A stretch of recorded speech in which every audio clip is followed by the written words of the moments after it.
Welcome to the worst financial mistakes in the Bible and how you can avoid them. In this session, chapter 5, we're going to cover coveting what other people have. Now, let me ask you a quick question. Do you know anybody who has ever named their child Jezebel? We're going to take this lesson from 1 Kings 21 because coveting is actually a terrible financial mistake. Ahab and his wicked wife Jezebel were considered evil. In fact, they were the worst of the worst. They did more bad for Israel than any leaders ever did. However, it looks like in 1 Kings 21 that it started with something as simple as coveting. You see, King Ahab wanted Naboth's vineyard. Now, his vineyard was right outside the palace, so Ahab could see it. It was near where he lived. But it wasn't his. It was Naboth's. Naboth and his family had done all the work. They grew those vegetables and that fruit, and it was theirs, and he didn't want to sell it. So Ahab got upset. He was sulking. When his wife asked him, "What's the matter with you?"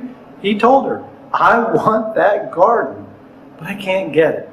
So what did she do? She devised a scheme to have Naboth murdered, and then they claimed it as their own. So the coveting actually was the beginning of their downfall. Do you realize that the 10th commandment says that we should not covet, not anything. We shouldn't covet anything that our neighbor has.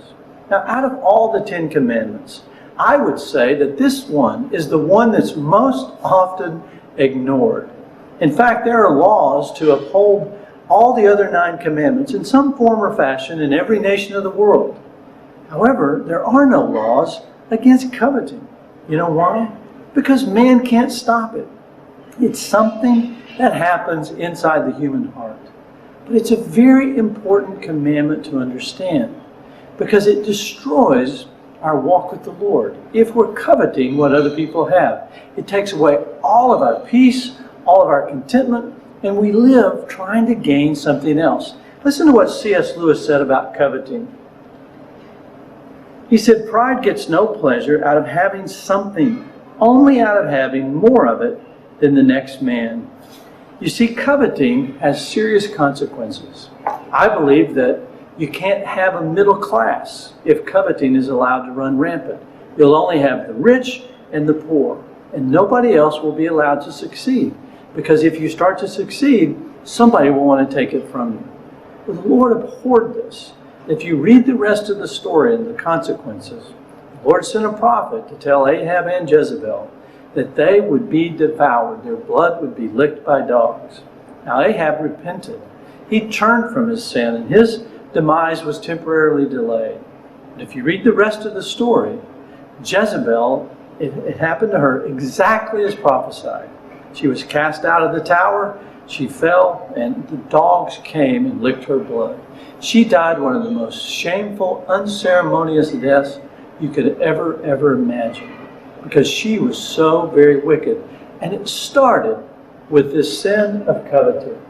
Now, how do we avoid the trap of coveting what other people have? How do we actually stop doing that? Well, the answer may surprise you. In Romans 13:9, Paul wrote, "The commandments, do not commit adultery, do not murder, do not steal, do not covet, and whatever other commandment there may be, are summed up in this one rule: love thy neighbor as yourself." Do you see how it's actually solved? How we stop wanting and desiring what other people have? Is to begin to love them. You see, when we love them, we want good for them. We don't want to take what is theirs. We don't want to destroy their life. And by the way, it didn't make Ahab happy. You know, he temporarily looked like he got away with it. Naboth was murdered. He had the garden. It was now his. And he was eating the vegetables from the garden. But he was still miserable because he had displeased God. You see, what pleases God is when we elevate other people above our own needs and we begin to love them. So, how do you avoid the trap of coveting what other people have? Love them. Love your neighbor as yourself. And when you love them, you want what's good for them, not what you can take from them. That's the lesson I want you to remember on this financial trap. And you too can avoid coveting.